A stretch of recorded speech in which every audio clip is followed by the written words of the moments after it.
বিষয়টা হলো সারা রাত নাইট আউট করার পর এই একটা গোলামের পো আর আঙুল দিতে যাবো লাইসেন্সের, মানে ফিঙ্গারপ্রিন্ট দিতে যাবে। তো আমার হলো এখন ঘুমানোর কথা ছিল, সারা রাত বাইরে ছিলাম, আড্ডা দিলাম, একে একে প্রচুর চিল করলাম।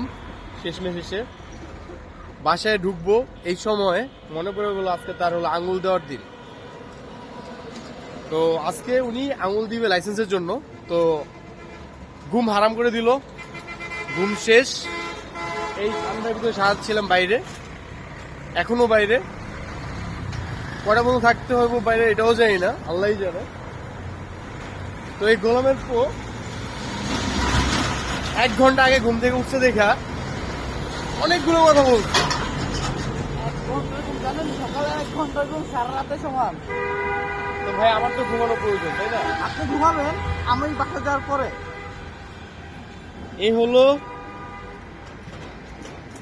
মানে কি বলে ভাই ব্রাদার নামক কিছু গোলাম, না এই গোলাম নামক কিছু ভাই ব্রাদারের কাহিনী। তো যাই হোক, সকালটা খুবই সুন্দর, কুয়াশা ভরা চারদিকে। তো রাত্রের থেকে বেশি কুয়াশা ছিল। আর এ হলো আমার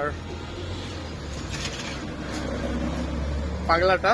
তো এখন চলে যাব মিরপুর 12-তে। ফিঙ্গার টাইম হলো সকাল 8:30টায়, বাট আমরা এখন গিয়ে হলো ব্রেকফাস্ট করবো। ব্রেকফাস্ট করে দেন ফিঙ্গার দিয়ে বাসে এসে একটা কড়া ঘুম দিব। আশা করি সন্ধ্যার আগে ঘুম ভাঙবে না, সন্ধ্যার দিকে বের হব। তো সে আছে ভিডিওগ্রাফি নিয়ে। আল্লাহ হাফেজ।